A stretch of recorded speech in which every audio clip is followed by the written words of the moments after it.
नय संकटहरण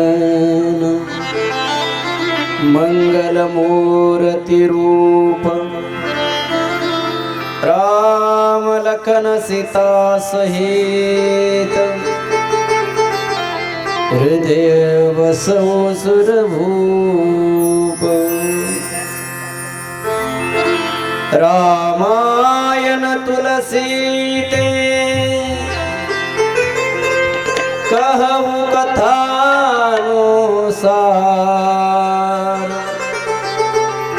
आसन लीजो प्रेम सहित आइए पवन कुमार सियावर रामचंद्र की जय आपति महादेव की जय पवन सुत हनुमान की जय बोलो रे भाई सब संतन की जय। स्वस्ति श्री गणेशाय नमः स्वस्ति श्री सरस्वती नमः स्वस्ति श्री गुरुभ्यो नमः उमा महेश्वराय नमः।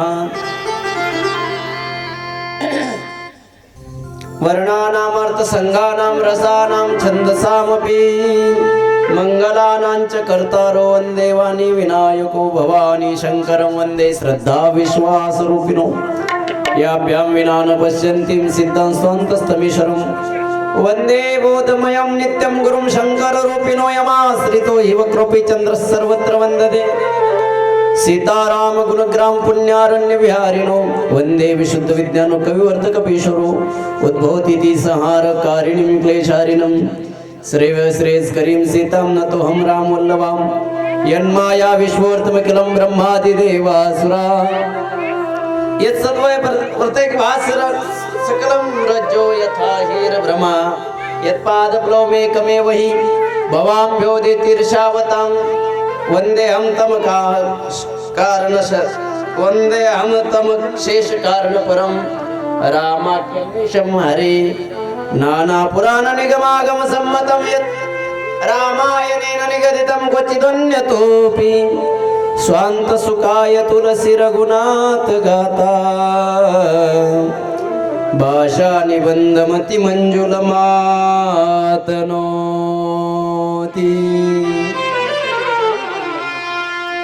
हम कथा सुनाते राम सकल गुण धाम की हम कथा सुनाते राम सकल गुण धाम की ये रामायण है पुण्य कथा श्री राम की ये रामायण है पुण्य कथा श्री राम की हम कथा सुनाते राम सकल गुण धाम की हम कथा सुनाते राम सकल गुण धाम की ये रामायण है पुण्य कथा श्री राम की ये रामायण है पुण्य कथा श्री राम की।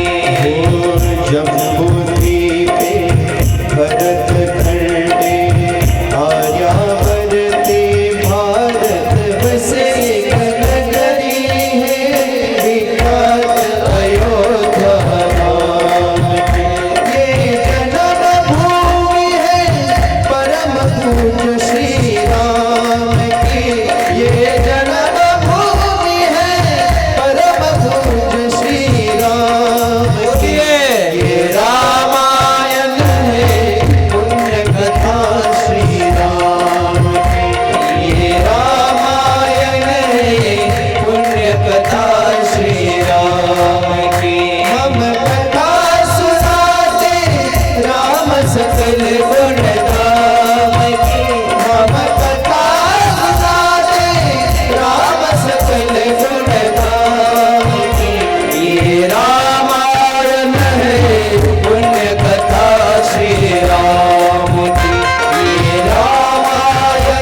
महादेव की जय। पवन सुत हनुमान की जय। बोलो रे भाई सब संतन की जय।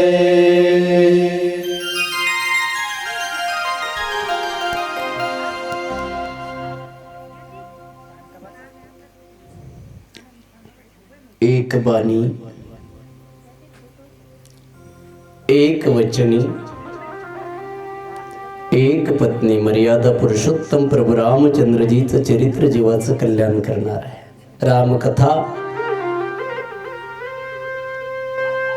जीवनाची व्यथा दूर करण्याचे एकमेव साधन म्हणजे रामकथा आहे. संसारात तापलेल्या जीवाला शांती प्राप्त करून देण्याचं साधन म्हणजेच रामकथा आहे. भावानी भावाशी कसं राहावं, मुलाने आईशी वडिलांशी कसं राहावं,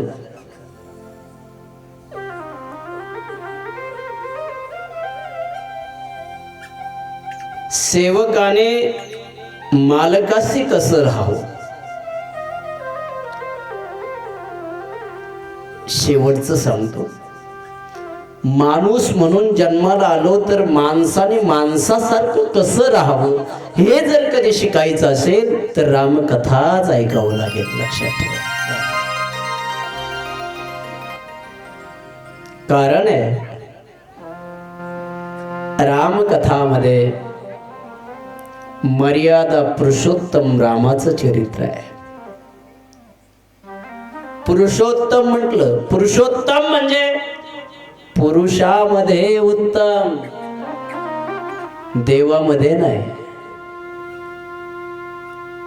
देवात उत्तम नाही, पुरुषामध्ये उत्तम आहे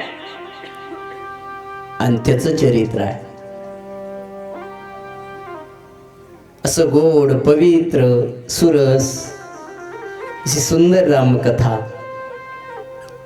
आमच्या अण्णा कैलासवासी सोपनराव माधवरावजी गुजर यांच्या पुण्यस्मरणानिमित्त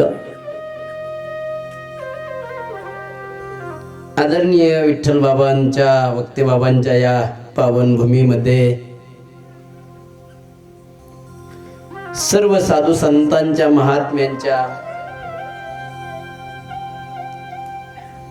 सानिध्यामध्ये दहे बाबा असतील, सर्व मंडळी, परिसरातील मंडळी असेल, परिवारातील सर्व सदस्य, मुलं, भाऊ, सुना, नातवंड, बहिणी, आत्या, पुतण्या, पुतणे,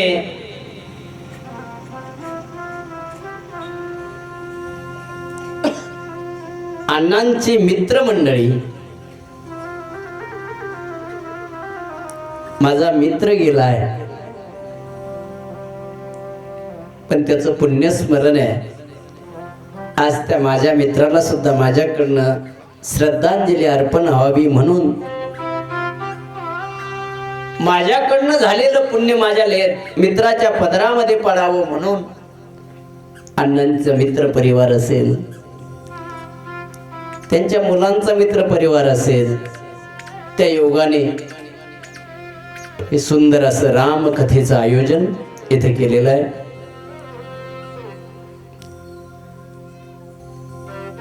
आज कथेला थोडासा वेळ झाला पण चांगल्या कामासाठी झाला.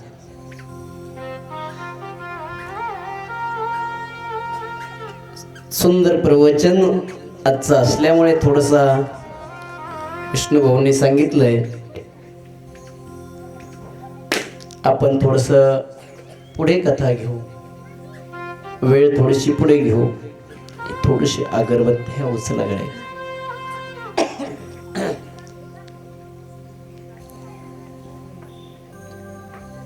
गोड अशी कथा आपण आज ऐकणार आहोत.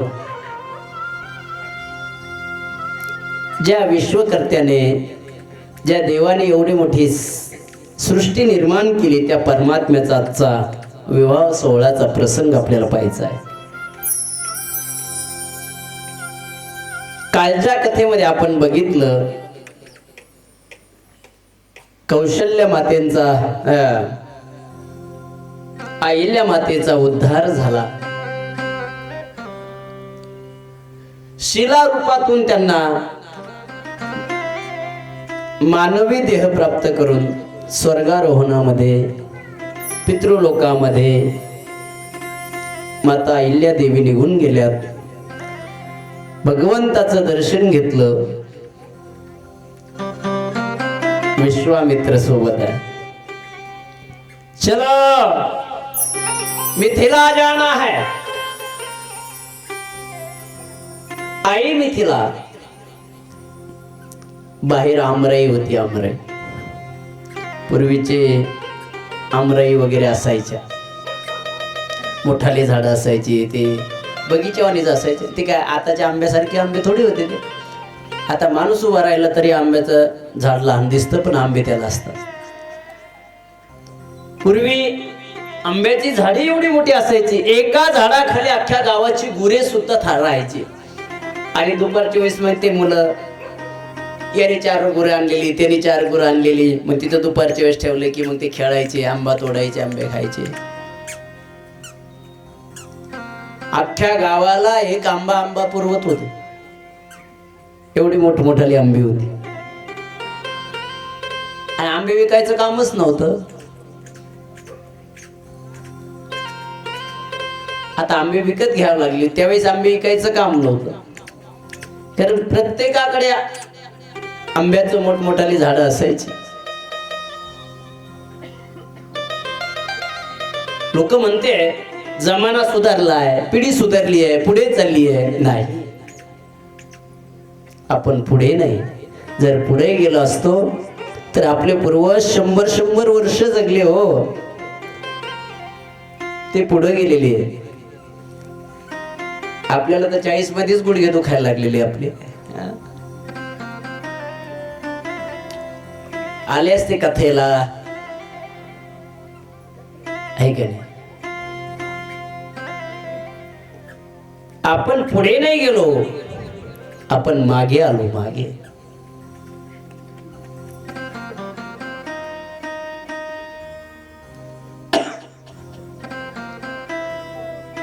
ज्याची गरज आहे त्याचा नाश केला आपण.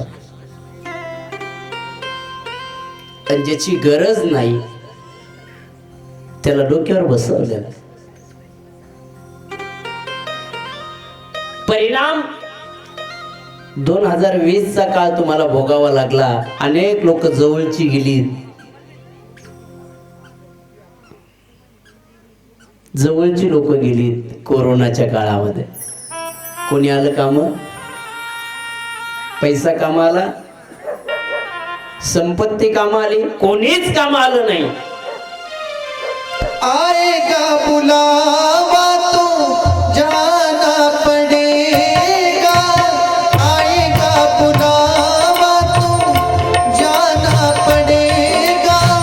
सर तुझको आखिर झुकाना पड़ेगा. सर तुझको आखिर झुकाना पड़ेगा. वहाँ ना चलेगा, वहाँ ना चलेगा. बहाना किसी का नहीं चाहिए. दिल दुखाना किसी का नहीं चाहिए. दिल दुखाना किसी का नहीं चाहिए. दिल दुखाना किसी का नहीं चाहिए. दिल दुखाना किसी का. सताना रहा है, क्या बात है? सताना रहेगा. सताना रहा है, सताना रहेगा. जमाना किसी का नहीं चाहिए. दिल दुखाना किसी का नहीं चाहिए. दिल दुखाना किसी का नहीं चाहिए. दिल दुखाना किसी का नहीं चाहिए. दिल दुखाना किसी का.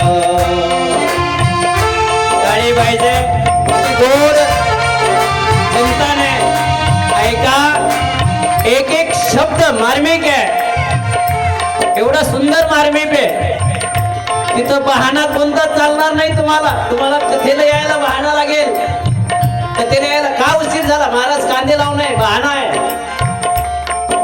कथेला काय येत नाही? आलो असतो महाराज, लग्न आहे, बहाणा आहे.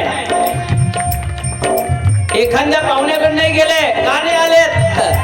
आमच्या घरचं कोणतरी आजारी आहे, बहाणा आहे. पण मरण जवळ आल्यानंतर तिथे बहाणा असतो तुमचा. तिथं सांगावं लागतं का, ए थांब ना, माझी अर्धा एकर कांदी लावायची राहिली आहे. हा नाही, तो तुमची कांदे नाही. तिथं बहाणा कोणताच चालत नाही. मग काय करावं लागेल? किती गोड पंक्ती सांगितली. तुम्हाला जर मरणही चांगलं करायचं असेल, माझे विठ्ठल बाबा तर चालता बोलता गेले ना दादा, चालता बोलता, अरे बरं नाही सव ना, अरे कोणी मला उचलून इकडं न्यावं, कोणी मला उचलून तिकडं न्यावं. नको रे राजा, भगवान ऐसे भी उठा किसी को उठाने का काम न पड़े, ऐसा उठा किसी को उठाने का काम न करे, ऐसा देखते रह जा किसी को देखने का काम न पड़े. म्हणून जीवनामध्ये जगात सर्वात श्रेष्ठ, इथं आज नवतरुण मंडळी जास्त आली आहे, त्यांनाही माझं विनंती राहील, जीवनामध्ये असं कर्म करून चला दादा. तुमच्यावरती तुमच्या आई वडिलांना स्वाभिमान वाटलाच पाहिजे, तुमच्या गावाला स्वाभिमान वाटला पाहिजे. याच्यात नवल नाही, तुमचा स्वाभिमान माझ्या देशाला वाटला पाहिजे. त्यासाठी काय करावं लागेल? कोणाचं मन दुखावं लागणार नाही. आणि नाही दुखवलं, आणि जर दुखावलंच तर किती काही प्रयत्न कर, तिथं बहाणा ऐकणार नाही. बहाना चलेगा, बहाना चलेगा, बहाना किसी का नहीं चाहिए, दिल दुखाना किसी का नहीं चाहिए, दिल दुखाना किसी का. शोहरत तुम्हारी बह जाएगी, ये शोहरत तुम्हारी बह जाएगी, ये दौलत यहीं पर रह जाएगी, दौलत यहीं पर रह जाएगी. नहीं साथ जाता, नहीं साथ जाता, खजाना किसी का नहीं चाहिए, दिल दुखाना किसी का नहीं चाहिए, दिल दुखाना किसी का. सदा ना रहा है, सदा ना रहेगा, सदा जात आहे पहा, आयुष्य जात आहे पहा, जात आहे पहा. काळ जपत से महा, जपत से महा. काळच्या ध्यानी रहा श्री हरीच्या, धनदारा पुत्र जन, पुत्र जन. जय हो. धनदारा पुत्र जन, पुत्र जन. आयुष्य जात विश्वामित्र ऋषी आलेले आहे, राजा जनक पळत आले.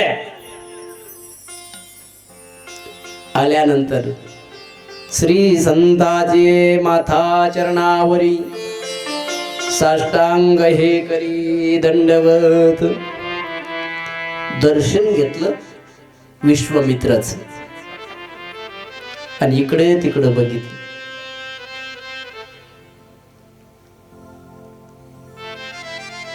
दोन एवढी सुंदर मुलं, कोमल. बरं, राजाचे पुत्र म्हणावं तर वेश मुनीच आहे. मग हे कहूँ नाथ सुंदर दो बालक, कहूँ नाथ सुंदर दो बालक. कहू नाथ सुंदर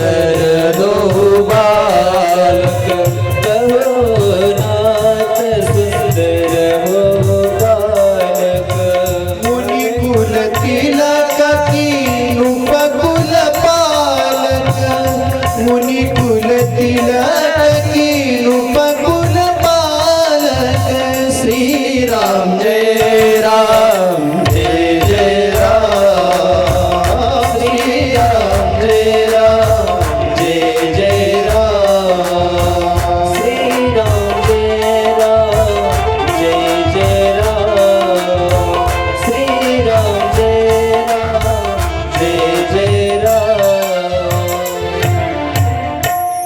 मुनिकुल तिलक हे मुनीच्या कुळातली आहे का? हे साधूची संतती आहे का? की नृपकुल पावक का राजाची मुलं आहे? राजाची मुलं म्हणावं तर वेश मुनीच्या मुलांचा आहे. बरं, मुनींची मुलं म्हणावं तर राजकुमारासारखे दिसत आहेत. नेमकी हे दोन मुलं कोणाची आहे? विश्वामित्राने खूप सुंदर उत्तर दिले. ही जी मुलं आहेत ना, ही मुलं साध्या माणसाची नाही आहे, साध्या राजाची नाही आहे. विश्वामित्राचं उत्तर एवढं गोड होतं, भाऊच्याच मुखातून ऐकू. हो रघुकुल मुनि दशरथ के जाए मम हित लागे नरेश पठाओ राम सिया राम जय जय राम. राम सिया राम जय जय राम. ओ रघुकुल मुनि दशरथ के जाए मम हित लागे नरेश पठाए राम सिया राम जय जय राम. राम सिया राम जय जय राम. रघुकुल मुनी दशरथ म्हणजे दशरथाची मुलं आहे. रघुकुल दिलं काय? एवढा मोठा राजा, अयोध्यापती राजा दशरथांची ही मुलं आहेत. आणि माझा यज्ञ चांगला पार पडावा, ऋषी मुनींची रक्षा व्हावी, एवढ्यासाठी त्यांनी पाठवले. असं मग तुम्हाला इथं नाही राहता येणार महाराज, या अमराईत. कारण हे राजाची मुलं आहे. यांना तर राजमहालातच न्यावं लागेल. माझी विनंती महाराज, राजमहालात चला. आणि मग त्यांना घेऊन गेले. व्यवस्था वगैरे, आता राजांची इथं व्यवस्था कशी असेल? तिथे गेल्यानंतर जेवण वगैरे झाले.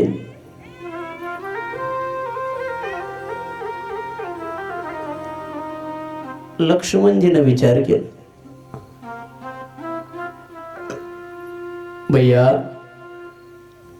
क्या बात है लखन, नगर देखना चाहता हूं. नगरी पाहायला जायचंय. प्रभू रामचंद्रजी म्हणायला लागले गुरुजींना, गुरुजी लक्ष्मणाची इच्छा आहे हे नगर पाहायचंय म्हणून.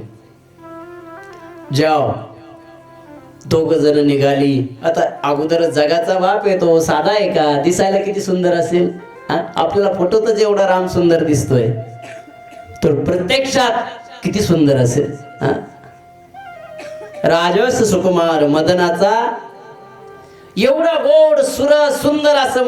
आता त्या जनकाच्या मिथिलेमध्ये आणखी कोणी आलेच नव्हतं, असं एवढं सुंदर होतं ना. त्यांना बघण्यासाठी खूप गर्दी. अरे राजा दशरथाची मुलं आहे, खूप सुंदर आहे, एवढी गोड आहे. 15 वर्षाची कोमल लेकरं, एवढी सुंदर आहे. आणि ही बातमी सीता मातेपर्यंत पोहोचली. आणि इथं प्रश्न निर्माण झाला, महाराज रामजीचा जन्म सांगितला, सीताजीचा जन्म नाही सांगितला.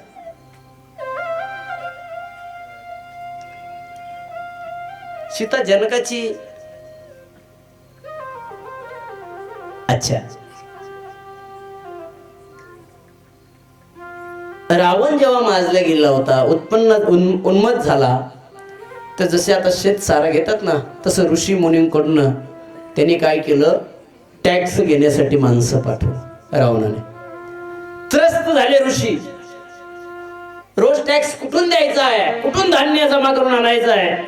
मग शेवटी काय केलं की सर्व ऋषीने आपलं थोडं थोडं रक्त काढलं आणि त्या रक्ताचा एक कुंभ तयार केला, माठ तयार केला आणि त्याला झाकण वरून बांधून टाकलं, पॅक केलं.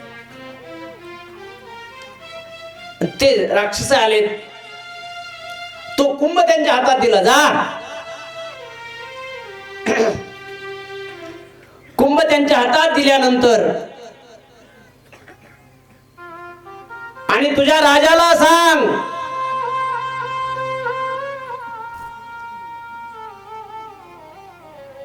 हे उघडून बसशील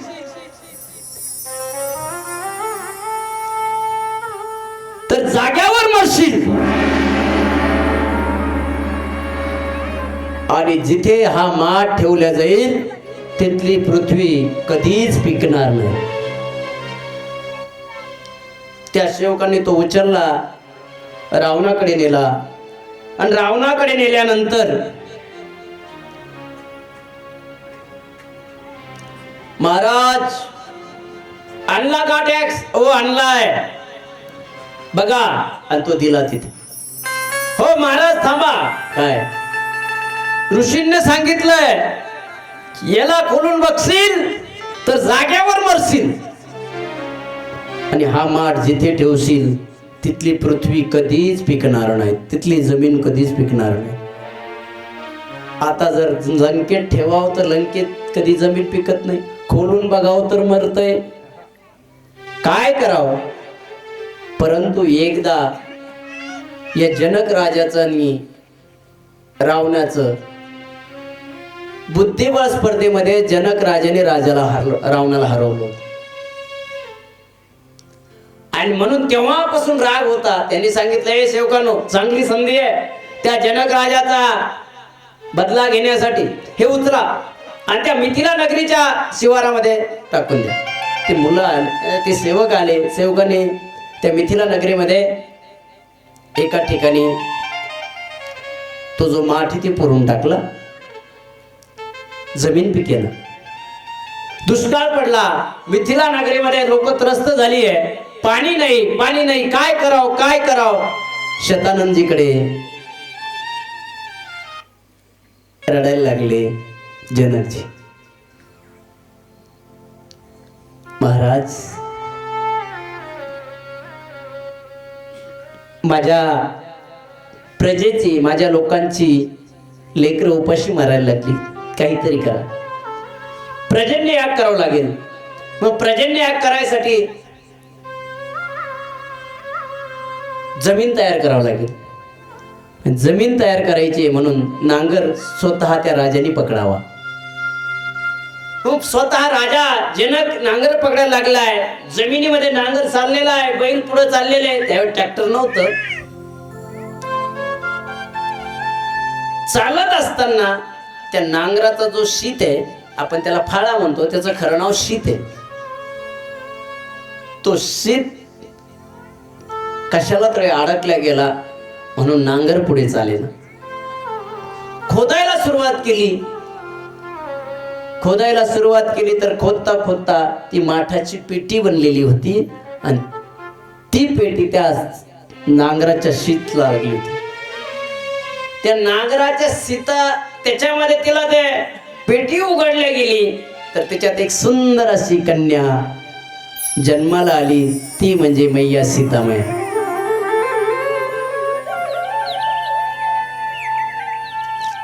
त्या कन्येकडे बघितलं, नागराचा सीत लागून निघाली म्हणून सीता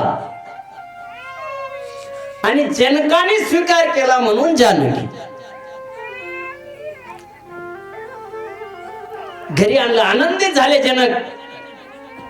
आणि तितक्यामध्ये पावसाला सुरुवात झाली. पाऊस पडायला लागला, यज्ञ झाला, सर्व काही पार पडलं. आणि जेव्हापासून सीता जनकाच्या नगरीमध्ये आली तेव्हापासून कशाची घरामध्ये कमतरता पडली नाही. म्हणून मी रोज कीर्तनात सांगतो, ज्याच्या घरी कन्या रत्न आहे त्याच्यासारखा भाग्यवान बाप जगात कोणी नसतो, जगात कोणी नसतो.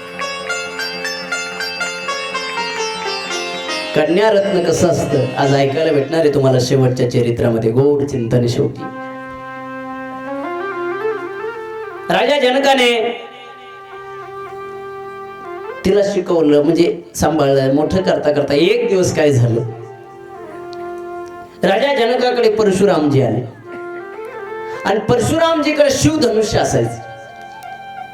एवढं शिवधनुष्य मोठं, एवढं जड असायचं की 500-500 लोकांना ते उचललं जायचं नाही. भगवान झोपले, जेवण केलं ना आराम करायला लागले.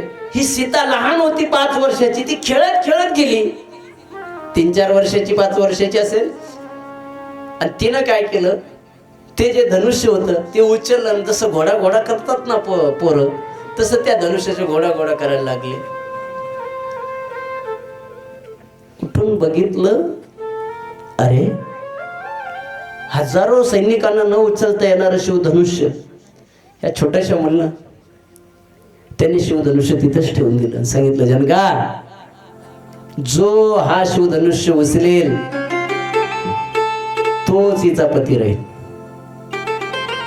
आणि तेव्हापासून ते शिवधनुष्य तिथंच होतं. त्या शिवधनुष्याचा काय होतं, धनुर्याग होता, धनुष्य यज्ञ होता. ते सीताने बघितलंय. सीतापर्यंत बातमी कळाली, सुंदर 2 मुलं आहे, राजा दशरथाची आहे, गोड आहे, आपल्या मिथिलेत नाही, कधीच बघितले नाही असे सखींनी सांगितलं. सखीने सांगितल्याबरोबर, कशी तू बघितली का, ती सखी म्हणायला लागली, मी दुरून बघितली, कारण ते खासरळ पाहून चालत होते, मी वरून बघितलं. बराच प्रयत्न केला त्यांना, केलं, आवाज दिला, पण त्यांनी वरती बघितलंच नाही. माझ्याकडे जर बघितलं ना ते कसे, मी तुला सांगेन, मला काहीतरी आयडिया सांग. सीता काय म्हटली माहितीये, हे फुलं घेऊन जा आणि एक काम कर, ती जशी खणून आली का वरून अशी जोरात फुलं टाक. वरून फुलं टाकल्याबरोबर काय पडलं म्हणून हे वरती बघायला त्यांनी बघितलं की तो कसा आहे, मला त्यावेळेस सांग. त्या सखीने काय केलं की ते फुलं घेतले, गेले, वरून टाकलं. रामाने वरती बघितलं. रामाला तिनं बघितल्यावर राम कसा आहे हे सांगायलाच ती व्यवस्थित राहिली नाही. तीच भावविभोर होऊन गेली. सीतामाईने विचारलं, अरे ओ सखी नाही आई, ती सखी नाही आली, ती आली नाही, तिला आणलं तर ती फक्त एवढंच म्हणत होती, राम राम राम. ती राममय झाली. कसा आहे ग राम, ती सांगायला लागली, आता माझ्याकडे शब्द नाहीये, राम कसा आहे. एवढा जर गोड तो राम आहे, मग त्यालाही आपण बघायला पाहिजे. म्हणून फुलं तोडण्याचा निमित्त केलं आणि रामाला बघायला गेली. सीता मैयाच्या रामाची एकमेकाला दृष्टी पडली आणि वैकुंठातलं स्मरण दोघांना झालं. आता कार्य सुरुवात झालं. इकडे संध्याकाळ झाली, घरी आले, जेवण झालं. जेवण झाल्यानंतर दोघही गुरुदेवाची पायचे पाहिजे. गोड कथा आता 2 मिनिटांमध्ये ऐका.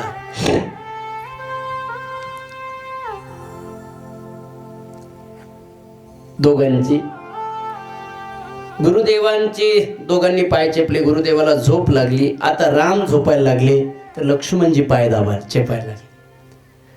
गुरुदेवाचे दोघांनी चेपायचे.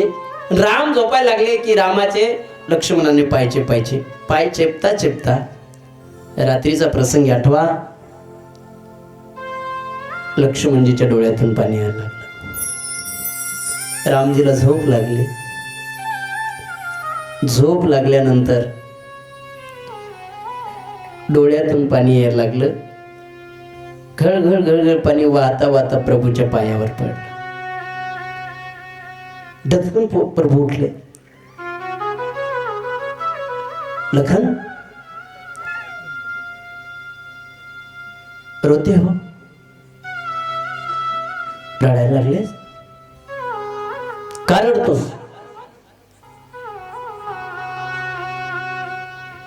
काही नाही प्रभू, माँ सुमित्रा की याद आई। नहीं भैया। पिताश्री की याद आई? नहीं भैया।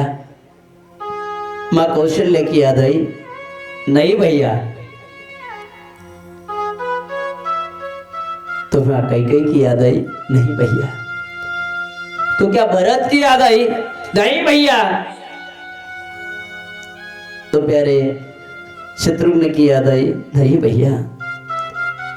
अरे आप होते हुए मुझे किसी की याद नहीं, फिर रोते क्यों?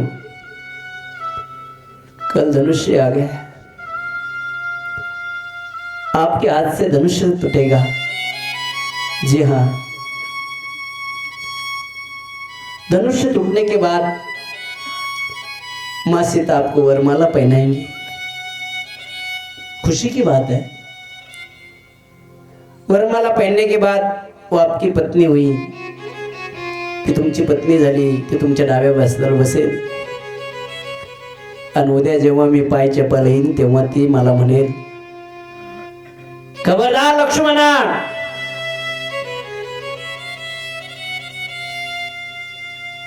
आता पाय चेपण्याचा अधिकार माझा आहे, तुझा नाही।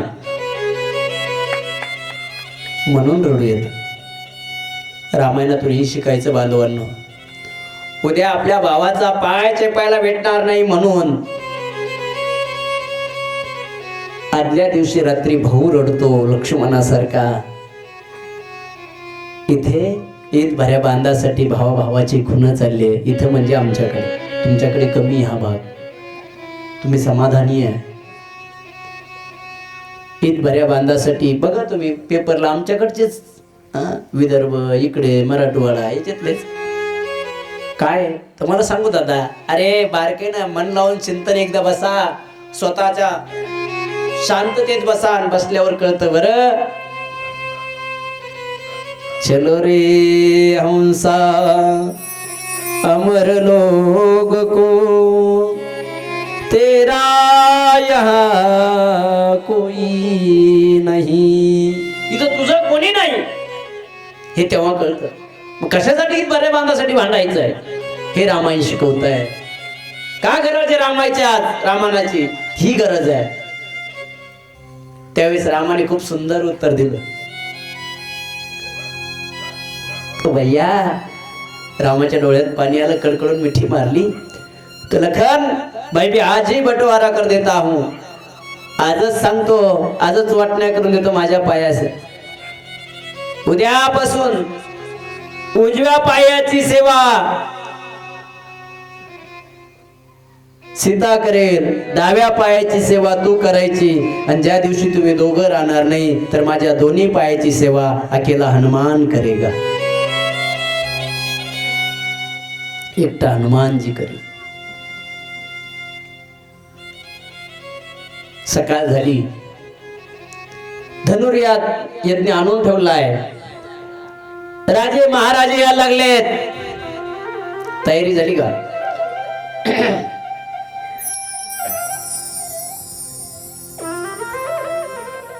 हे निमंत्रण रावणाला सुद्धा गेलं।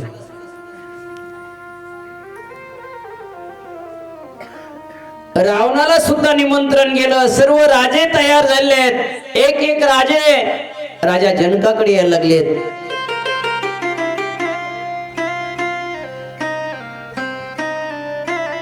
मला एक जणांनी प्रश्न विचारला, महाराज सर्व राजे आले, मग राजा दशरथाला निमंत्रण का नव्हतं? साहजिक प्रश्न आहे। राजा दशरथाला निमंत्रण नव्हतं बरं या यज्ञाचं, सर्व राजांना होतं। ज्यावेळेस यज्ञ करायचा ठरला, म्हणजे सीता स्वयंवर करायचं ठरलं, त्याच वेळेस या जनक राजाचा भाऊ कुशकेतू त्यांनी सांगितलंय, महाराज सर्वांना निमंत्रण द्या, सर्वांना निमंत्रण द्या। ते निमंत्रण देत असताना स्पेशल निमंत्रण पत्रिका राजा दशरथाला द्या, कारण ते रघुकुल मुनी आहे। राजाने जनकाने काय सांगितलं माहितीये? सर्वांना देईन पण राजा दशरथाला देणार नाही. म्हणे का? असेच पाठीमागे एकदा स्पर्धा होती.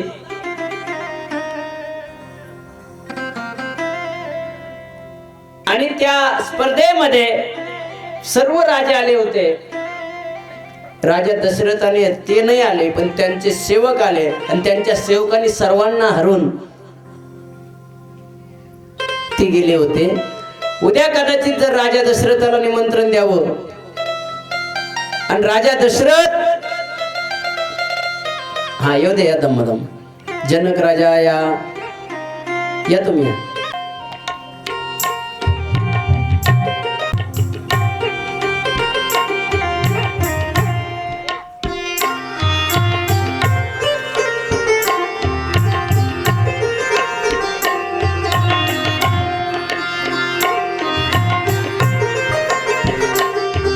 महाराज शतानंदजी आहेत, लखन जी है, प्रभु राम जी है. बहुत बढ़िया.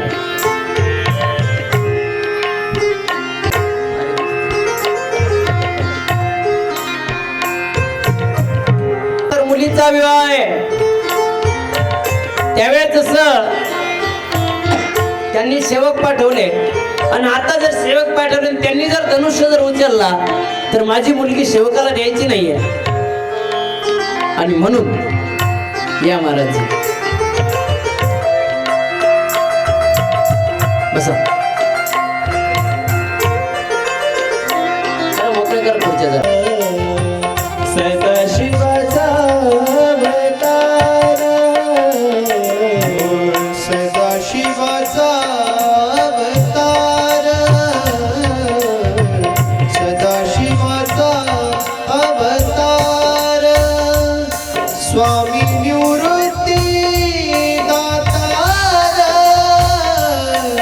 स्वामी निवृत्ती दातार, महाविष्णूचा अवतार, अवतार, महाविष्णूचा अवतार, सखा माझा ज्ञानेश्वर, सखा माझा ज्ञानेश्वर, महाविष्णूचा अवतार, महाविष्णूचा अवतार, महाविष्णूचा अवतार. माझ्या रामलल्लांच्या विवाह सोहळ्यासाठी माझ्या निवृत्तीनाथ रूपी माझ्या निवृत्ती दादांनाच घेऊन आले म्हणावं असे असणारे आमचे श्याम महाराज गांगुर्डे, ज्यांचा संकल्प एवढा महान आहे की ते एक साधूला एका महात्म्यालाच तो संकल्प निर्माण करण्याची वृत्ती आहे. हे विश्व ज्याने निर्माण केलंय त्याचं ज्ञान ज्या विश्व माऊलीने दिलंय त्या विश्व माऊलींचे मंदिर आहेत. पण त्या माऊलीला ज्या माऊलीने घडवलंय, ज्या गुरुने घडवलंय, एक नातं नव्हतं ना दादाबरोबर. पण ते निवृत्ती दादा यांचं मंदिर कुठेच नाही. निवृत्ती दादा कसे होते, काय होते, ती मूर्ती कशी असेल, कशी दिसेल माझे निवृत्ती दादा, ज्ञानोबराय कसे दिसत होते, हे ज्यांना डोळे नव्हते त्यांना ज्ञानेश कन्या म्हणायचे. गुलाबराव महाराजांना ज्ञानेश कन्या. ते स्वतःला मी ज्ञानोबरायांची मुलगी म्हणायचे. कधी कधी साडी नेसायचे, कधी कधी बिचवे घालायचे. ते मी माझ्या ज्ञानोबरायांची कन्या आहे, लाडकी लेक मी संतांची. जे ज्ञानेश्वरीवरती ज्ञानोबरायांचा जो फोटो आहे ते प्रज्ञाचक्षु गुलाबराव महाराजांनी सांगावं. प्रज्ञाचक्षु गुलाबराव महाराजांनी, ज्यांना डोळे नाही, आंधळे, त्यांनी सांगावं असं करा, असं करा, तसं करा, असे लोचन कसे असेल, डोळे कसे असेल, गाल कसे असेल ज्ञानोबरायचे, कान कसे असेल, ही सर्व माहिती गुलाबराव महाराजांनी द्यावी. आणि तेच चित्र आजही ज्ञानेश्वरीवरती आहे. समाधी सोहळ्यामध्ये जो मुकुट तयार केला जातो त्या चित्राचाच असतो. मग माझे निवृत्ती दादा कसे दिसत असेल याचा शोध घेण्यासाठी अनेक वर्ष घातली. अनेक अभंगाचा आधार घेतला, ज्ञानोबरायांचा आधार घेतला, माझे गुरु कसे दिसत असतील म्हणून. आणि तो आधार घेऊन माझ्या निवृत्ती दादाचं एक सुंदर असं शिल्प, एक सुंदर असा फोटो सुंदर तयार केला आणि त्याचीच मूर्ती घडवाला टाकली. म्हणजे आता घडणं झालं. मध्ये सर्वजण येऊन बसलेत. राजा महाराजा सर्वजण यायला लागलेत. एक एक राजे यायला लागलेत. तितक्यामध्ये आवाज आला, महापराक्रमी महाबलशाली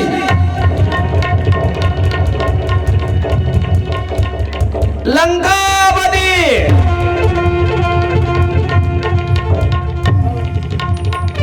महाराजाधिराज दशानन पधारे हैं.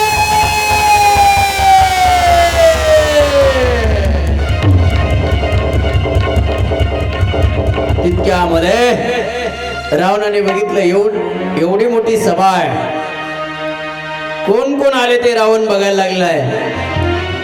ऐकायला कोण कोण आले ते पण पहा.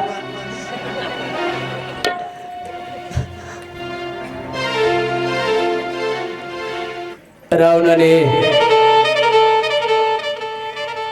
आगमन रावणाचं झालं. इकडे तिकडे बघितलं.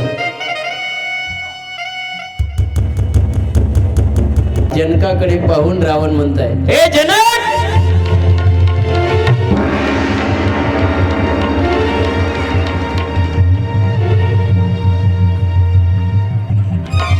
अरे कशाला हे शिवधनुष्य उचलायचं, उगाच पण करताय तू. अरे एवढे जे राजे आलेत एकही माझ्या बळाचा नाही आहे. आणि यांच्याकडनं हे शिवधनुष्य उचललाही जाणार नाही आहे.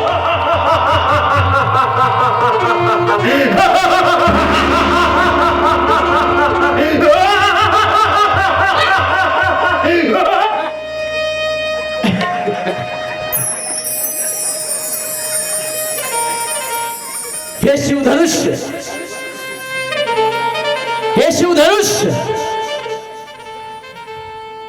फक्त आणि फक्त या रावणाच्याच हाताने उचलणार आहे.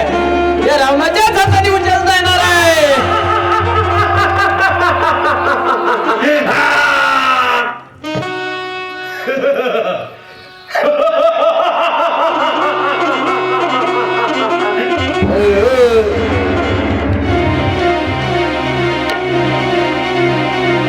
रावणाने शिवधनुष्य अनेक ठेवा खाली खाली ठेवा नाही. एवढी गडबड नको.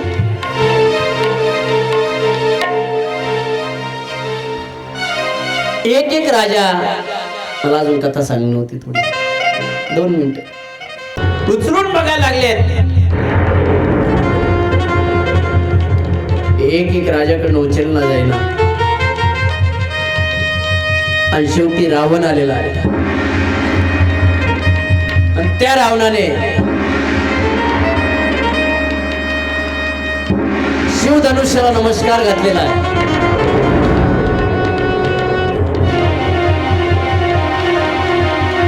मिथिलेतील सर्व लोकांना वाटायचंय याला हे शिवधनुष्य उचललं नाही गेलं पाहिजे. सीतामैयाच्या जेवढ्या मैत्रिणी होत्या तेवढ्या स्तब्ध बघायला लागल्या आहेत. आणि रावण अनेक प्रयत्न करायला लागलेला आहे. उचलण्याचा खूप काही प्रयत्न करतोय, परंतु ते शिवधनुष्य होत. उचलताय, प्रयत्न करता करता ते शिवधनुष्य रावणाच्या अंगावर पडलेला आहे. रावण शिवधनुष्यावर अंगावर घेऊन पडल्याबरोबर जीव कासावीस व्हायला लागलाय. रावणाच्या लक्षात आला आपला आता मरण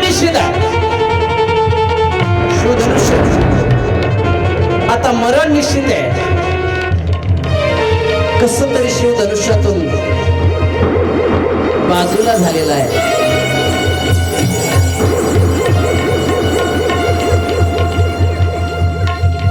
अपमान झाला होता रावणाचा. अपमान झाल्यामुळे राग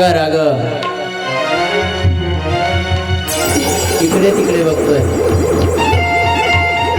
हे जनक, हा शिवधनुष्य जर माझ्यासारख्या पराक्रमी दशाननातून जर उचलत असेल तर आज हा शिवधनुष्य तुझ्या या नगरीमध्ये कोणाकडनं तुझ्याला जाणार नाही. आता त्यापेक्षा तुझी जी मुलगी सीता आहे ती मला देऊन टाक. अन्यथा एक ना एक दिवस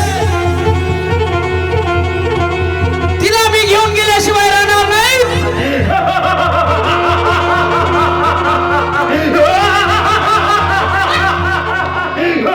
हाप मारून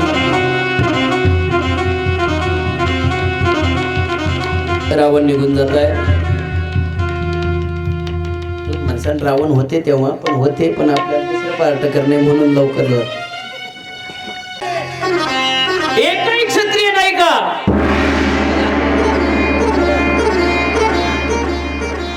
या एवढ्या मोठ्या सभेमध्ये, एवढ्या राजामध्ये एकही क्षत्रिय नाही का? सर्व निक्षत्रिय झाले का? असं ऐकल्याबरोबर लक्ष्मणजीला राग आलेला आहे. आणि लक्ष्मण हे जनक, तोंड सांभाळून बोलायचंय. कोणाला म्हणतोय या सभेमध्ये निक्षत्रिय पृथ्वी आहे म्हणून, निक्षत्रिय सभा आहेत म्हणून ओळखतोस का तू या माझ्या दादांना? महाराजाधिराज क्षत्रिय कुलवंत रघुकुलमणी राजा दशरथांचे आम्ही मुलं आहोत. हे माझे मोठे भाऊ, ज्यांचं नाव राम आहे आणि मी लक्ष्मण. अरे असे शिवधनुष्य आम्ही सहज उचलून फेकतोय आणि तुम्ही निक्षत्रिय म्हटलात. कोणी तर क्षत्रिय माईचं दूध पिलेलं नाही म्हटलात. तोंड सांभाळून बोलायचंय. राग आलेला होता, डोळ्यामध्ये राग दिसत होता. इकडे तिकडे बघायला लागले. रामजी म्हणतात, लखन बाळा शांत हो, बाळा शांत. नाही दादा, यांनी आपल्या कुळाला तुमच्या समोर क्षत्रिय नाही म्हटले कोणी. एका बाणामध्ये आताच्या आता इथे जेवढे क्षत्रिय असेल त्यांचे मुंडके उडवण्याची ताकद आमच्यात आहे.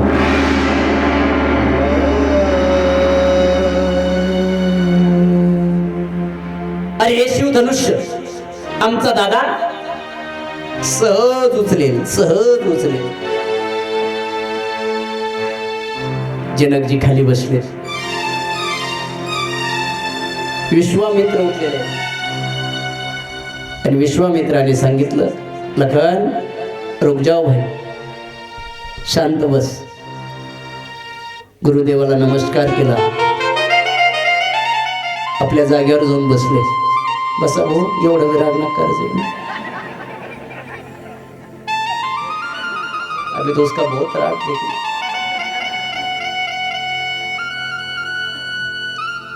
गुरुदेवाने सांगितलं, राम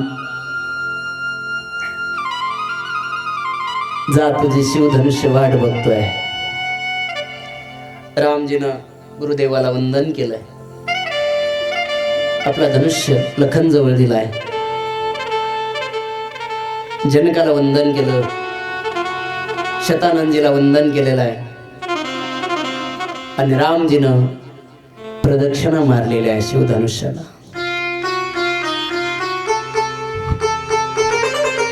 ओम त्र्यंबकं यजामहे सुगंधिं पुष्टिवर्धनम् उर्वारुकमेव वन्दनात् मृत्युर्मोक्ष यमामृतः.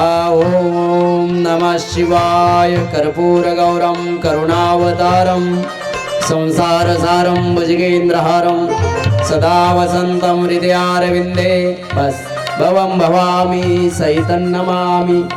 शिवधनुष्याचं दर्शन घेतलेलं आहे. शिवधनुष्याचं दर्शन घेऊन माझ्या रामाने तो शिवधनुष्य उचलायला सुरुवात केली आहे. सहज तो शिवधनुष्य उचललेला आहे. सियावर रामचंद्र भगवान की जय. शिवधनुष्य उचलला आणि तो सरळ उभा केलेला आहे.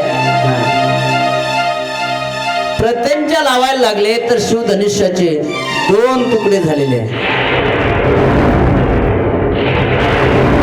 सियावर रामचंद्र भगवान की जय. शिवधनुष्य मोठा आवाज झाला. शिवधनुष्य तुटलेला आहे. सर्वांनी टाळ्या वाजलेल्या आहे. सियावर रामचंद्र भगवान की जय. उमापती महादेव की पवन सुत हनुमान की जय. श्रीराम.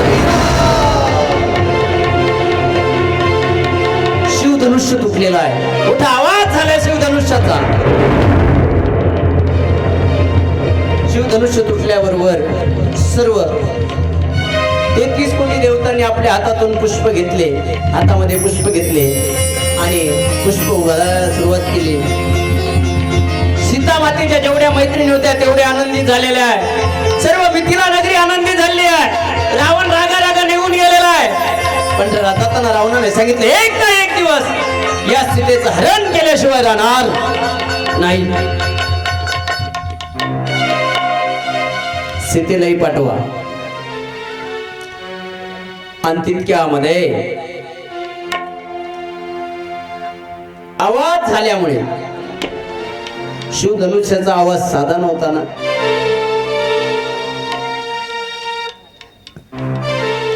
कारण ते साध्याचं धनुष्य नव्हतं, भगवान शंकराचं होतं. आणि ज्याच्या हातात राहिलं ते साध्याचं नव्हतं ना.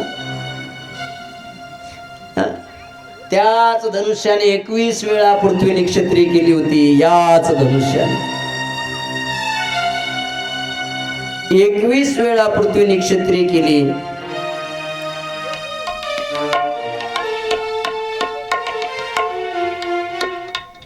या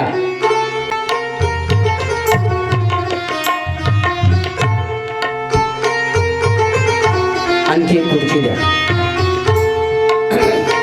2 खुर्च्या लागेल.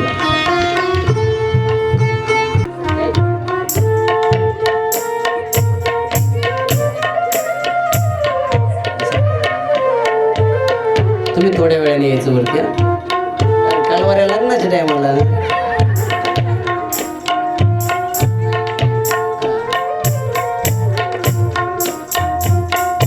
कलवाऱ्यांचे किती काम होतं तुम्हाला ऐकायला भेटणार आहे. एवढा विनोद, एवढी मजा केली रामाची कलवाऱ्यांनी.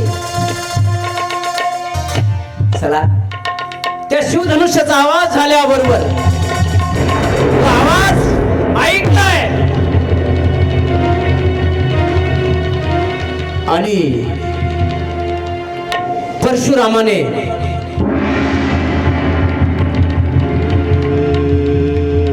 दान दान दान दान दान दान दान चालत यायला लागलेलं आहे.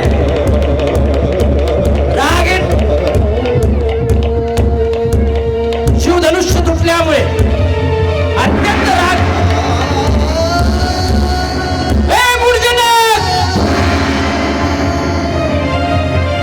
कोणी तोडला हा शिवधनुष्य? कोण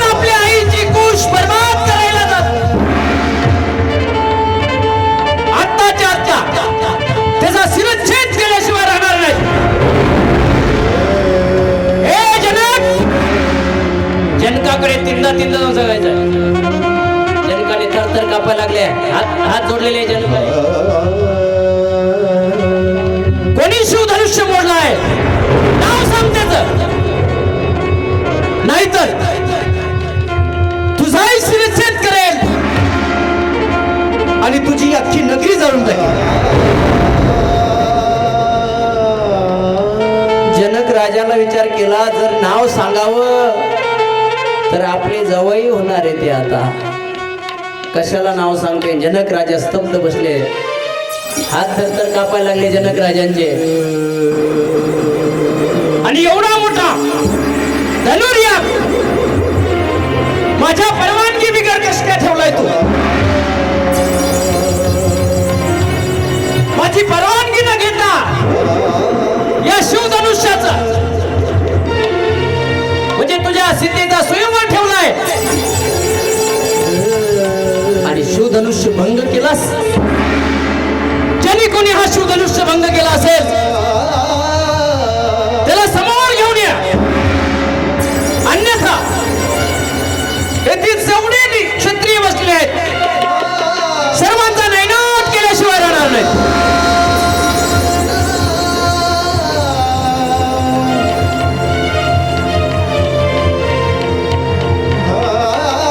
कोणीच काही बोले ना. ज्याने कोणी हा शिवधनुष्य तोडला असेल तो डरफोक असेल, त्याने समोर यावं. डरफोक म्हटल्याबरोबर, रामाला डरफोक म्हटल्याबरोबर लक्ष्मणजीला राग आला, तार सुटले. ए साधू, तोंड सांभाळून बोलायचंय. अरे असे हे शिवधनुष्य तुटलं म्हणून एवढे राग होत भरताय? अरे असे लहानपणी तर हजारो तोडून टाकले आम्ही. काय जसं आगीमध्ये राखेल होताव ना, तसं त्यांनी काय सांगितलं, असे शिवधनुष्य आम्ही लहानपणी हजारो तोडली. असं ऐकल्याबरोबर तर अत्यंत राग आला. कौन है ये बच्चा और अपनी माँ की गोद क्यों खाली करना चाहता है?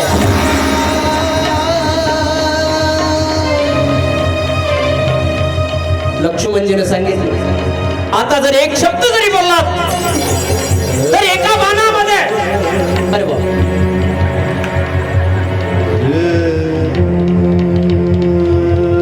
अरे आम्ही बंधनात आहोत.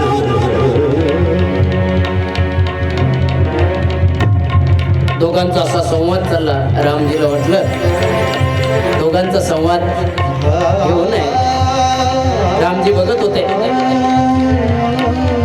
धावून धावून यायचे. कौन ये बच्चा अपनी माँ की गोद खाली करना चाहता है?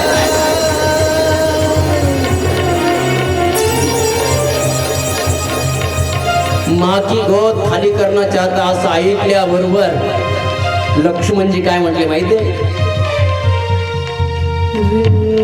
हम रघुकुल शिरोमणि राजा दशरथ के पुत्र है और हमारे गुरुदेव ने ऐसा कहा है और शास्त्र में ऐसा लिखा है, हमारी कुल परंपरा में ऐसा सिखाया है.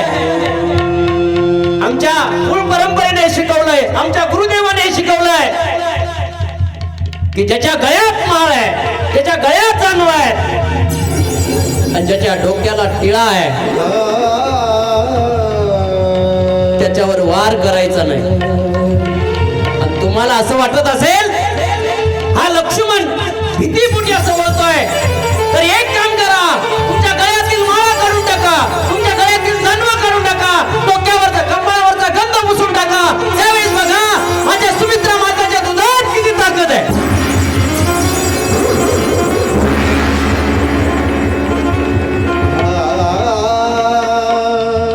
असं म्हटल्याबरोबर राग भरलेले परशुरामजी धावत यायला लागले. तर प्रभू रामचंद्रजी पुढे झाले आणि हात जोडले प्रभू रामचंद्रजीने. एवढं क्रोधित होऊ नका महाराज. ज्याने हा शिवधनुष्य तोडला असेल मला सांगा, तुम्हीच म्हणता हा शिवधनुष्य साधा नाही. हो, हा शिवधनुष्य साधा नाहीये.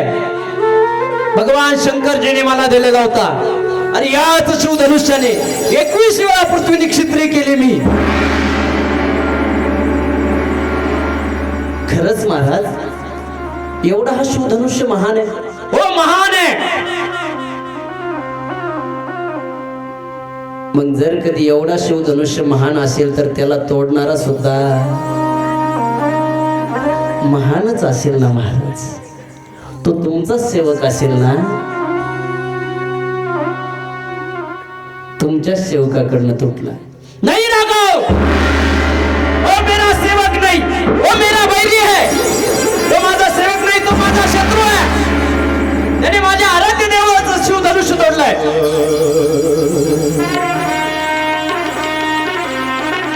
मी आताच्या आता त्याचा नायनाट करेन. लखनजीला राग आला. लखनजी गुरुदेवाला म्हणते, गुरुदेवा, दादाला बाजूला करावं. माझा दादा एवढा शांततेनं बोलतोय पण ती रागीटन. गुरुदेवजी उठले. गुरुदेवजीने लखनजीला सांगितलं, तू शांत बस आता. कारण एकाच ब्रह्माचे दोन अंग एका बाजूला उभा आहे. ते ब्रह्म एकमेकाला ओळखल्यानंतर आपोआप एकमेकाचं मिलन होईल. लक्ष्मणजी बाजूला उभा राहतात, अलीकडे या थोडं. तितक्यामध्ये प्रभू रामचंद्रजीनं काय केलं, इधर सहज आपल्या अंग हलवल्यानंतर प्रभूच्या हृदयाला लागलेली जी पायाची खून होती, ती खून दिसायला लागली. आणि दिसल्याबरोबर पाहिलं, अरे यांना साधून मारलेल्या लाथेचा त्यावरती लात आहे, मारलेली आजही खून आहे. त्यावरती हा माझा प्रभू राम आहे. दोघांनी एकमेकाला ओळखलं आणि दोघांनी एकमेकाला मिठी मारली आहे. सियावर रामचंद्र भगवान की जय. उमापती महादेव की जय. पवन सुत हनुमान की जय. बोलो रे भाई जब संतन की जय. हात जोडून राघव आता आनंदित झाले होते ऋषी. लखन भैया प्रणाम करायला गेले पुढे. लखन भैयाला प्रणाम केला. लखन भैयाला जवळ घेतलं कारण आता ओळख पटली. आणि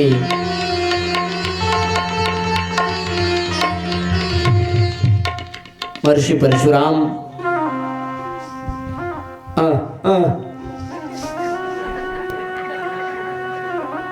आशीर्वाद देऊन निघून जातात. आता ज्या क्षणाची आपण वाट आतुरतेनं पाहतोय तो क्षण एवढा सुंदर आहे. तो मोहक्षण आता आपल्याला पाहायला मिळणार आहे.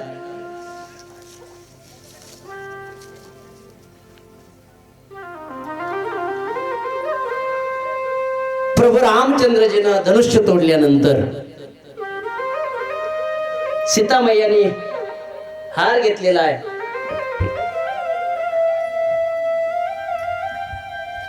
लखन जी, आपको पता है? हाँ, ऐसे सीधा रहो. सीता मैया हात टाकायला लागले पण हात पुरेना. वरती हात करायचे पण हात पुरेना. प्रभू रामचंद्र काही खाली वाकेना. बराच प्रयत्न केला, प्रभू काही वाकेना. तेव्हा गुरुदेवाने लक्ष्मणजीला इशारा केला. लक्ष्मणजी पळत गेले आणि रामाचे पाय धरले. पाय धरले म्हणून लक्ष्मणजीला खाली हे करायला गेले. त्याच वेळेस सीतामायाने हार टाकून दिला. सियावर रामचंद्र भगवान की जय. आणि ही अवस्था पाहिली. आता लग्नाची वेळेस प्रभू टाकेल. फक्त आता सीतामैयानं टाकलं. आता विवाह सोहळ्याची वेळ होईल. अजून आपल्याला पत्रिका पाठवायच्या, प्रत्येकाला पत्रिका मिळायला पाहिजे, अक्षता मिळायला पाहिजे. राजा दशरथ धरणी मातेचे स्वयंवर झाले सीतेचे, स्वयंवर झाले सीतेचे, स्वयंवर झाले सीतेचे, स्वयंवर झाले सीतेचे, अक्षता वाटा तोपर्यंत झाले सीतेचे, स्वयंवर झाले सीतेचे, स्वयंवर झाले सीतेचे, स्वयंवर झाले सीतेचे, स्वयंवर झाले सीतेचे. आकाशासी घडले सब लोग तालियां बजाओ. घडले नाते, धरणी मातेचे स्वयंवर झाले सीतेचे, जय श्री राम. झाले सीतेचे, स्वयंवर झाले सीतेचे, स्वयंवर तांदूळ घ्या, तांदूळ घ्या, तांदूळ घ्या. स्वयंवर झाले सीतेचे, स्वयंवर झाले सीतेचे, स्वयंवर झाले सीतेचे. श्रीरामाने सहज उचलले धनुष्यंकराचे, धनुष्य शंकराचे जनकृपाच्या हेत अंतरीचे, गीत अंतरीचे, गीत अंतरीचे. उभे ठाकले भाग सावयव, प्रमोद दादा उभे ठाकले भाग सावळे समोर दुखीते, स्वयंवर झाले सीतेचे, स्वयंवर झाले सीतेचे, स्वयंवर झाले सीतेचे, स्वयंवर झाले सीतेचे, स्वयंवर झाले सीतेचे, स्वयंवर. तांदूळ आणा, तांदूळ. आकाशासी घडले नावर झाले सीतेचे, स्वयंवर स्वयंवर झाले सीतेचे, स्वयंवर झाले सीतेचे, स्वयंवर झाले सीतेचे, स्वयंवर झाले सीतेचे.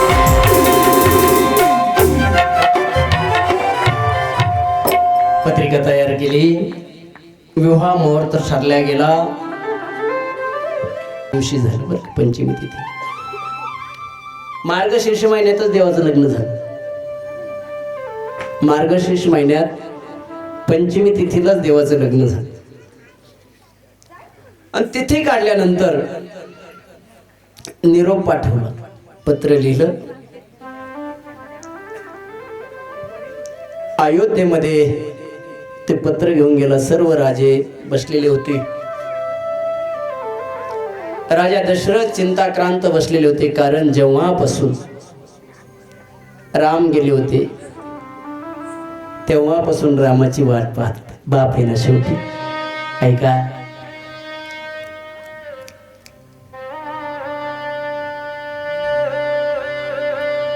राजा दशरथ एवढी वाट बघायची. रोज जेवताना राम आठायचा, कधी राम येईल, कधी राम येईल. खूप दिवस होऊन गेले होते. रामाचे पत्र आलेलं नव्हतं, काही नव्हतं. साहजिक आहे. नवतरुण बांधवांसाठी विनंती आहे राजा, बाप कळेल तुम्हाला. तुम्ही जेव्हा बाहेर जाता ना, तुम्हाला जर रात्री उशीर झाला ना, तुमचं घरात कोणी वाट पाहिजे नाही पाहिजे हे सांगता येत नाही, पण तुमचा बाप नक्कीच वाट पाहतो. बरं, नक्कीच वाट. शेजाऱ्याकडे जाईल, आमचा भैया दिसला का हो, रात्र झाली आलाच नाही अजून. कसाही मुलगा असू द्या बापा, चांगल्या घरातील वडील वारकरी घराण्यामध्ये, पण मुलगा दारू पिणारा निघला. मुलाने दारू पिऊन यावं, रोज बापाला 2 लाथा माराव्या, रोज माराव्या.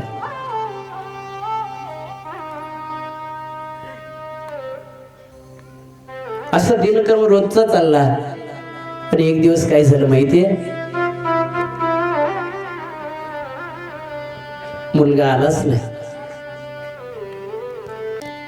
2 लाथा मारत होता, पण त्या 2 लाथाच्या योगाने लेकराचा संदेश आणलेला आहे, माझ्या लेकराचं पत्र आणलंय, माझ्या लेकराचा समाचार आणलेला आहे. कडकडून मिठी मारली आणि ते पत्र घेऊन वर जाऊन बसले. पत्र खोललंय, पण एवढ्या दिवसानं पत्र आलं म्हणून डोळ्यातून खळखळ खळखळ अश्रू धारा व्हायला लागल्या. आणि तितक्यामध्ये भरतजी आले. भरतजीने विचार केला, अरे काय रडतात? आणि काय नाही, रामाची चिठ्ठी आहे. रामाची, मेरे राम भैया की, मेरे राम भैया की, राम भैया का संदेश आहे. परतच गेले आणि ती हातातून घेतला आपल्या वडिलांच्या आणि आपल्या डोक्यावर घेऊन नाचायला लागले. आपला भावाचा संदेश, आपल्या भावाचा निरोप, आपल्या भावाचं पत्र आलं एवढ्या दिवसानंतर, तर ते पत्र घेऊन डोक्यावर नाचणारा भाऊ भरत असावा, दुसरा कोणी नसावा. म्हणून तर रामजीने म्हटलं, तुम मम प्रिय भरत सम भाई लखन सम नाही. अरे 14 वर्ष जे सोबत राहिला त्याच्या संग सुद्धा नाही म्हटले, त्याच्यासारखा नाही, भरतासारखा. तो नाचायला लागला, नाचता नाचता रडायला लागला. शत्रुघ्न रडतात, सर्व रडायला लागते. त्यामध्ये वशिष्ठ ऋषी आले. अरे क्या हुआ, क्यों रोते हो? रामजी का संदेश आहे. ते घेतलं, पाहिलं. ताटिका वधापासून तशू धनुष्य भंगापर्यंत लिहिलेलं होतं त्याच्यामध्ये. एवढा आनंद झाला आणि सांगितलं, तयारीला लागा, चला वराड घेऊन. रामाचा निरोप घेऊन आलेल्याला बघितल्याबरोबर जेवढे अयोध्येमधले लोक होते आजूबाजू, त्यांनी गळ्यात जे असेल ते फेकलं. तुम्ही नका फेकू, राहू द्या, मी अजून आहे, 2-3 दिवस नंतर द्या. उगं रिकामा आताच फेकल्यापेक्षा जाताना घेऊन जाऊन, जाताना द्या.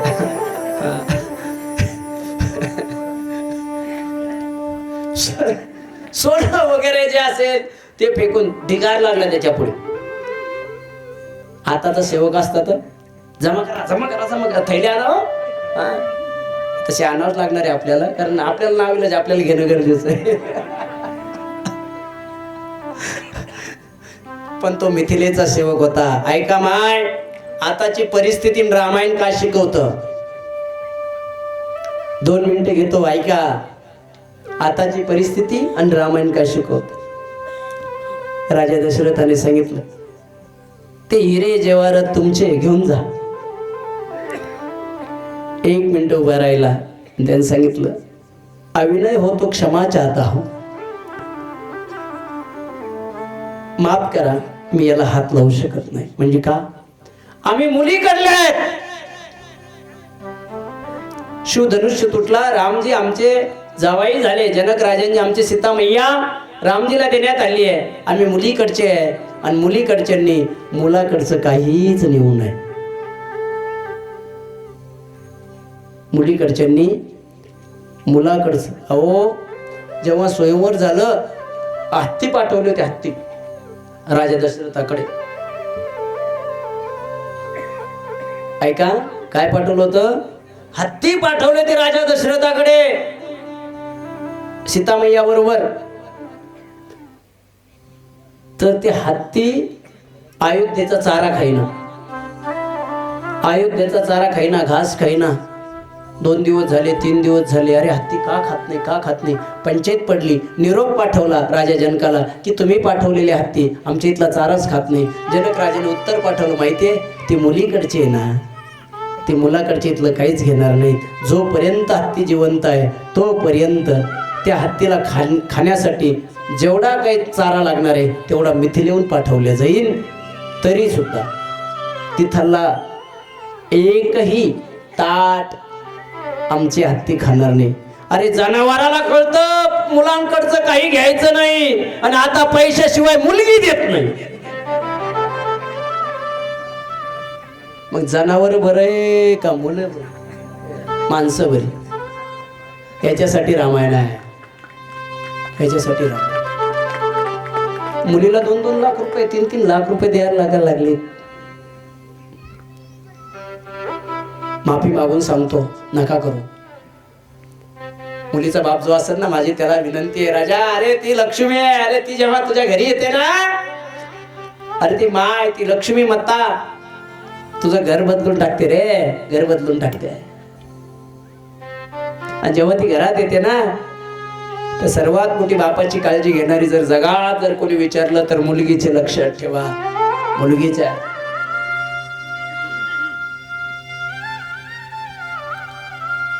आम्ही चांगलं स्थळ दाखवलंय का बापाला, 2 मुली होत्या, दोन्ही मुलं चांगले दाखवले. 40,000 रुपये पगारीवाले, 50,000 रुपये पगारीवाले मुलं दाखवले, स्थळ दाखवलं. बाप काय म्हणला माहितीये, आमची मुलगी लहान आहे म्हणे अजून. आणि 15 दिवसाने तिथंच माझं एक कीर्तन होतं पुण्यस्मरणाचं. तिथं गेल्यावर कळालं की मागच्याच हप्त्यात पोरीचे लग्न झाले. म्हणलं खरे 8 दिवसात एवढ्या मोठ्या झाल्या पोरी. नंतर कळालं की एका मुलीचे 2-2 लाख रुपये घेतले. ऐका पुढचा भाग 2 मिनिटात, आत्ताची घटना आहे ती. मुलीचे पैसे घेतल्यावर काय पुढे हाल होतात. पैसे घेतल्यानंतर 2-2, 3-3 लाख रुपये घेतले. सहज भांड्याला भांडं लागतं घरात. सासू सहज बोलता बोलता बोलली, फुकट नाही आणली.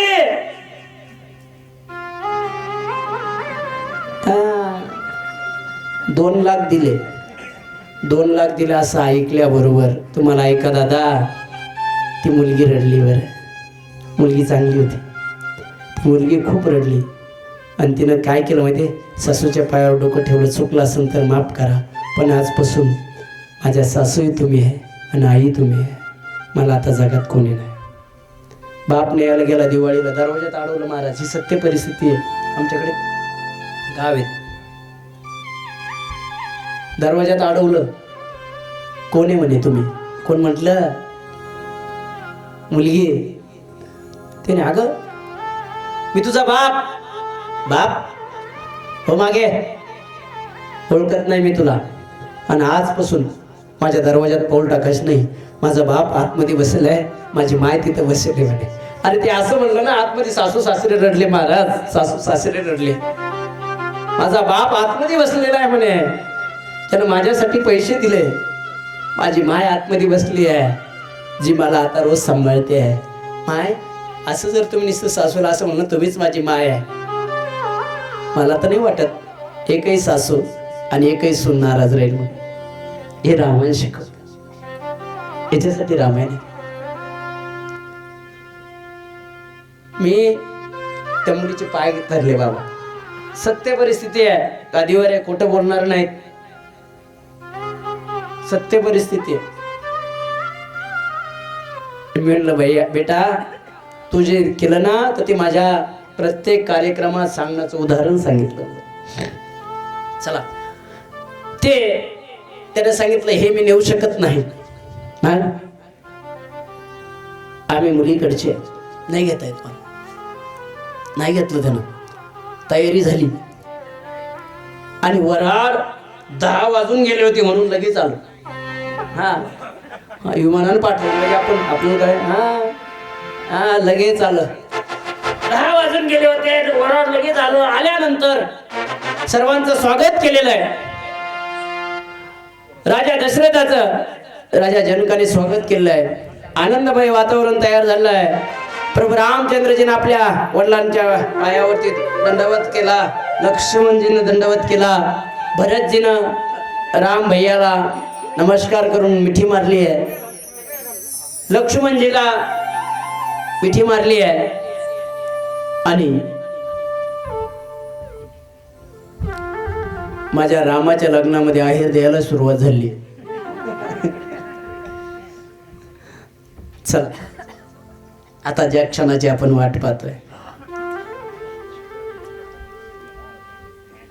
विश्वामित्र, वशिष्ठ ऋषी आणि शतानंदजी. शतानंदजीला वशिष्ठ ऋषी भेटल्याबरोबर शतानंदजीनं सांगितलं वशिष्ठाला, हे बघा तुमच्याकडे 4 मुलं आहेत, आमच्याकडे 4 मुली आहे. इकडं साधून तिकडं साधू, दोघांनी मस्त जमिलं. हा, तुमच्याकडे 4 मुली, आमच्याकडे 4 मुलं आहे. मग रामाला सीता, लक्ष्मणाला उर्मिला, भरताला मांडवी आणि शत्रुघ्नाला श्रुतकीर्ती. सर्वांना आनंद झाला. राजा दशरथाला विश्वामित्राने सांगितलं, आता 1 सून नाही घेऊन जायची, 4 सून घेऊन जायच्या आहे. आणि असं म्हटल्यानंतर तयारी झाली. वेळ कमी असल्यामुळे आता धावते वगैरे घ्यावं लागणार आहे. दादांना द्या. माऊली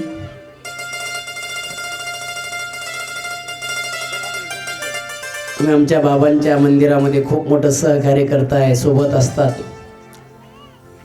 तुम्हाला एक त्रिवार वंदनच. जो धर्म कार्यासाठी करेल ना त्याला वंदन असावंच.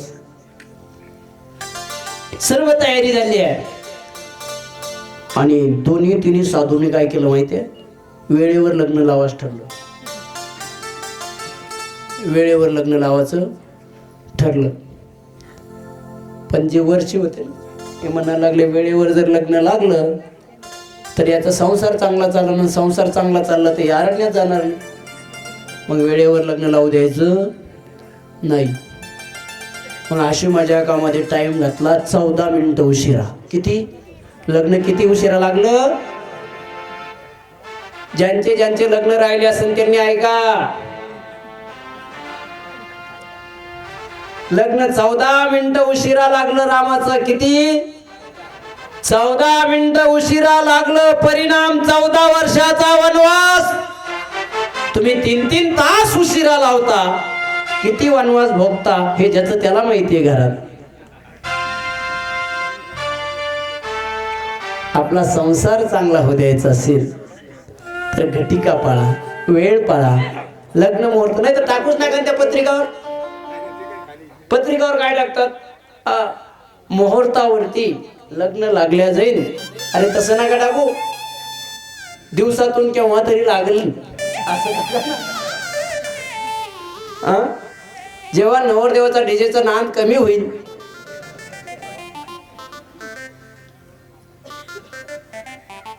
म्हणून 14 मिनिटं वेळ लागला तर हा प्रकारे वेळेवरती लग्न लावायचं शिका.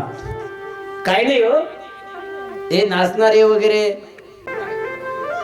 हातामध्ये हार देऊन उभा करण्यात आलाय. लक्ष्मणजी, उर्मिलाजी, भरतजी, श्रुतिकीर्तीजी, मांडवीजी, शत्रुघ्नजी, सर्वजण अंतरपट धरा. चला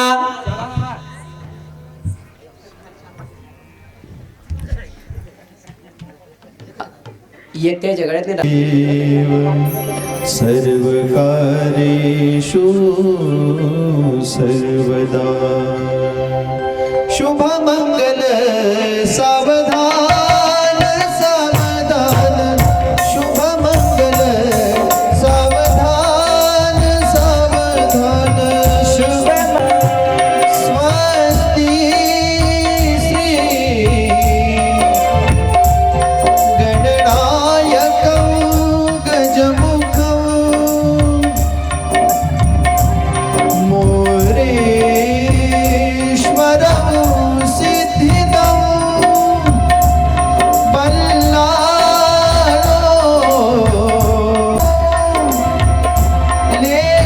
लेण्याद्री गिरिजात्मकं सुरवरं वीणे हरं ओझरं ग्रामो राजन संस्थित गणपती पुर्यात् सदा मंगलं. सावधान शुभ मंगल सावधान सावधान. शुभ मंगल सावधान. लक्ष्मी कौस्तुभ पारिजात सुरा धन्वन्तरी चतुर्दश प्रतिदिने कुर्यात् सदा मंगलं. सावधान शुभ मंगल सावधान सावधान. शुभ मंगल सावधान. आज जित्त तदुपरी गुरु मायेले गुरा ठेवी प्रेम. श्री माऊली ज्ञानोबरा नित्य तुम्हा प्रणाम. वधूर्य शुभम भवतु कुलदेवता चिंतन ग्रामदेवता चिंतन इष्टदेवता चिंतन बहुल्यावरी कळस ठेविजे सावधान तदेव लग्नं सुदिनांद देव तारावलं चंद्रबलं देव विद्यावलं दैवबलं तदेव लक्ष्मी वदे दे मनसा स्मरामि वाजंत्री सावचित्त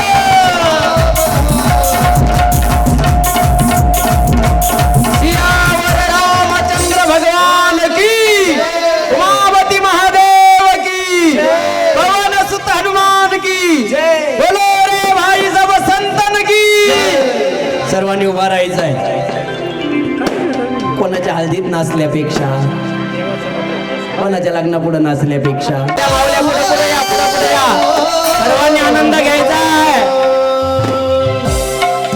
या रे गावात काय वाजत गाजत काय वाजत गाजत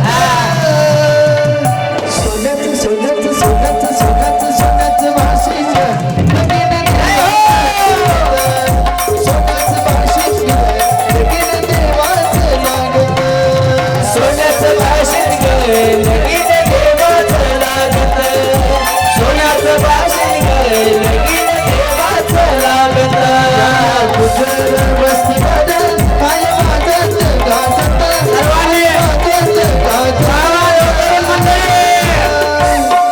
सोन्याचं सोन्याचं सोन्याचं सोन्याचं सोन्याचं वाशिक लगीन देवाचं लागत सोन्याचं वाशिक लगीन देवाचं लागत सोन्याचं भाषण गे लगीन देवाचं लागत सोन्याचं भाषण गे लगीन देवाचं लागत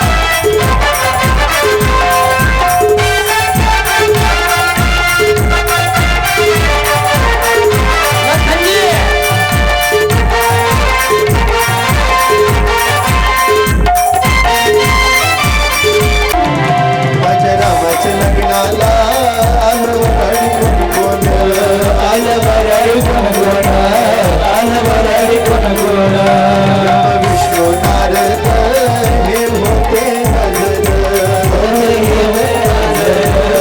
हे होते हजर माझ्या रामाच्या लग्नाला आलं वराडी कोण ब्रह्म विष्णू नारद हे होते हजर हे होते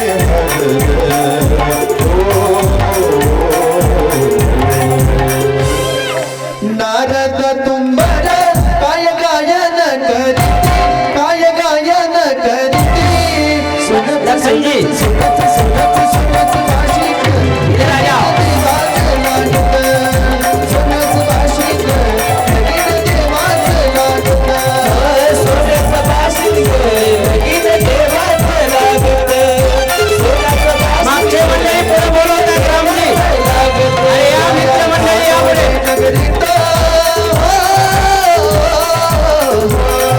सोन्याचं सोन्याचं सोन्याचं सोन्याचं सोन्याचं लगीन देवाचं लागत आप्पा पुढे या वाशिक लगीन देवाचं लागत सोन्याचं भाषण गे लगीन देवाचं लागत सोन्याचं भाषण गे लगीन देवाचं लागत सीताही बाबरी झाली हो अशी सीताही बाबरी झाली हो रामरायाची बाबरी झाली हो